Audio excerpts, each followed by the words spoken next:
मुस्लिम world के पाकिस्तान के लिए कितने डबल स्टैंडर्ड्स हैं? पूरी दुनिया को कोविड-19 जैसा वायरस दिया, वो कंट्री क्या ग्रीन डेवलपमेंट के बारे में बात कर सकती है? या मुस्लिम वर्ल्ड ये आखिरी सांसों पे है चाइना के नहीं आने से हमें कोई फर्क पड़ता नहीं है। देखिए, हमारी जो हुकूमत है वो खुद ही बड़ी क्लैरिफिकेशन दे रही थी और कह रही थी कि पायना थे बस वो इंडिया का ग्लोबल क्लाउड बड़ा हो गया है वो ये।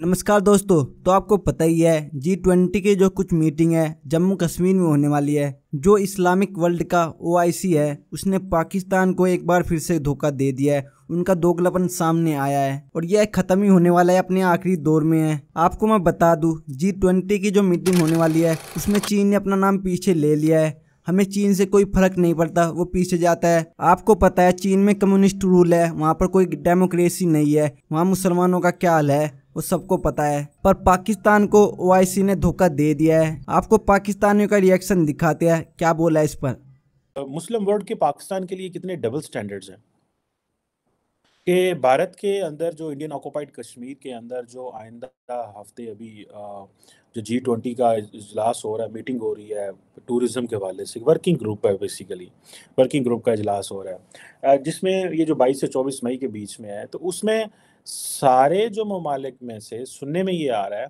टू दिस पॉइंट कि सऊदी अरब, तुर्की जो है और चीन, इन्होंने अपने आप को रजिस्टर नहीं करवाया। और मिस्र भी जो है, इजिप्ट जो है वो भी मिसिंग है, उन्होंने अपने आप को रजिस्टर नहीं कराया। मुझे ऐसे लग रहा है कि शायद ये पाकिस्तान की जो खारजा पॉलिसी है ऑन कश्मीर या ऑन इंडिया या मुस्लिम वर्ल्ड, ये आखिरी सांसों पे है। उसकी वजह ये है कि अगर आपको याद होगा, जब प्राइम मिनिस्टर मोदी ने 335A और 370 रिवोक किया, तो उसके बाद पाकिस्तान का जो फॉरेन मिनिस्टर शाह महमूद कुरैशी जो थे, वो पूरी दुनिया में मुसलमानों के लिए बड़े तरले करते रहे कि आप फॉरेन मिनिस्टर्स इजलास बुलाएं, और इजलास बुला के तो आप हमें जो है वो कश्मीर के ऊपर डिस्कस करेंगे, ये जो इंडिया ने किया गलत किया है। तो उस वक्त तो इजलास भी ना बुलाया गया।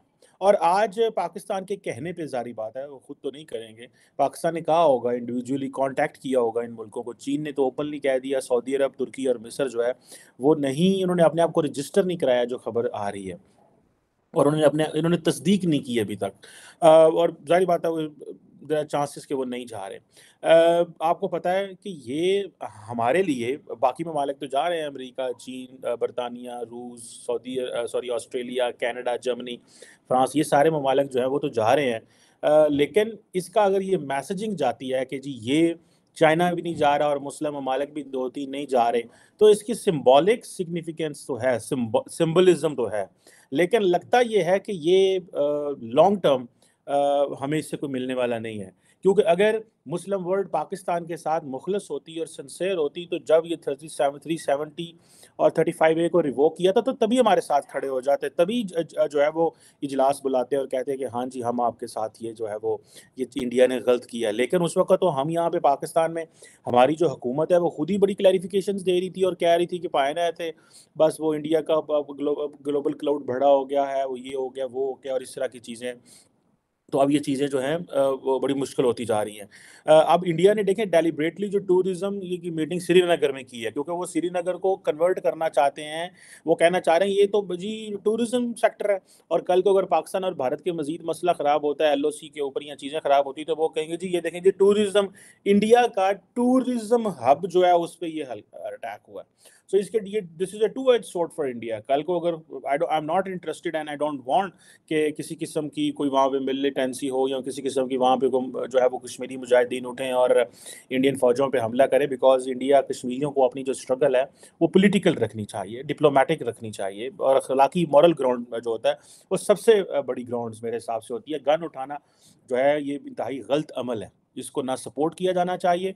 और जो लोग, जो ममालिक, जो एक्टर्स गन्स उठाते हैं for achieving their political objectives और for achieving their other objectives, उनको डिस्करेज किया जाना चाहिए और कंडेम किया जाना चाहिए। कश्मीर में हम G20 के हवाले से बात करेंगे कि आजकल बहुत ज्यादा खबरों में है। मुझे ये बताएं, चाइना ने अभी खबर आ रही है कि बोला है कि शायद वो G20 को अटेंड नहीं करेंगे, G20 मीटिंग जो कश्मीर में होने जा रही है। क्या कहना चाहेंगे इसके ऊपर आप?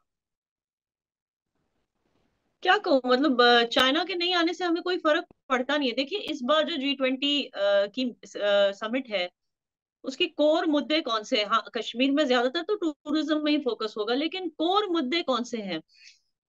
मुद्दे हैं for example sustainable development, green development जिसको हम कहते हैं, मुद्दे हैं ह्यूमन एम्पावरमेंट, बहुत ऐसी स्पेशली वुमेन्स एम्पावरमेंट। तो आप सोचिए, जिस कंट्री ने पूरी दुनिया को कोविड-19 जैसा वायरस दिया, वो कंट्री क्या ग्रीन डेवलपमेंट के बारे में बात कर सकती है? वो तो लायक ही नहीं है उस ग्रीन डेवलपमेंट की बात करने की। जो कंट्री कम्युनिस्ट है, जहां पे डेमोक्रेसी ही नहीं है, वो कंट्री क्या वुमेन्स एम्पावरमेंट के बारे में बात करेगी? और रही बात, बहुत सारे मुस्लिम मेंबर नेशंस जो हैं वो आ रहे हैं। अच्छा। तो अब चाइना तो अपने मुस्लिम, जो मुस्लिम पॉपुलेशन है, उसको इज्जत ही नहीं देता है। तो वो क्या मतलब human development, sustainable development, human empowerment की बात क्या करेगी ऐसी कंट्री? वैसे भी आकर करेगी क्या? और ठीक है। दूसरा, चाइना, पता है, कभी बोलते हैं, नहीं आप मेरी बात सुनिए, कभी बोलते हैं अरुणाचल प्रदेश में हम नहीं जाएंगे G20 में क्योंकि वो डिस्प्यूटेड टेरिटरी है, कश्मीर में हम नहीं जाएंगे क्योंकि वो डिस्प्यूटेड टेरिटरी है। तो चाइना जो है डिल्यूजनल साउंड करने लगा है इस तरह की बातें कर करके। इट साउंडिंग डिल्यूजनल, नॉर्मल नहीं लगता कोई कंट्री जब इस तरह से बार बार बोलती है। It doesn't look normal. और आपने सिर्फ चाइना की बात की, वैसे दूसरी भी कंट्रीज है। खैर, आप मुझे सवाल पूछेंगे, आपने सिर्फ चाइना की बात की तो मैंने चाइना का आपको बता दिया। ठीक है। नहीं, मैंने चाइना से स्टार्ट किया। आपने बोला बहुत से इस्लामिक कंट्रीज हैं जो कि आ रहे हैं। सऊदीया, जिसके बारे में कहा यह जा रहा था कि इंडिया के साथ बहुत ज्यादा अभी रिलेशन बेहतरी की तरफ जा रहे हैं, इसके अलावा कश्मीर में इन्वेस्टमेंट कर रहा है, उसको लेके भी खबर ये आ रही है कि वो अपना G20 को नहीं अटेंड करेंगे। जो इंडिया में शायद उनके डिप्लोमेट्स हैं वही बस जाएंगे G20 में कश्मीर में, और अदरवाइज वो अटेंड नहीं करेंगे। तो सऊदीया से भी आपको फर्क नहीं पड़ेगा अगर सऊदीया नहीं आता? इनफैक्ट सऊदीया को ज्यादा फर्क पड़ेगा अगर उसने इंडिया से ताल्लुक अच्छे नहीं रखे, क्योंकि ऐसे बहुत सारे प्रोजेक्ट्स हैं जो सऊदी अरेबिया स्टार्ट कर रहा है और वो चाहता है कि टूरिज्म वहां पर बूम हो। और सऊदी अरेबिया को अच्छे से पता है कि Indians will be one of the biggest tourist. अगर उन्होंने ये किया, one of the biggest travellers on their airlines are Indians, और उनकी लेबर फोर्स का बहुत बड़ा हिस्सा इंडियन है।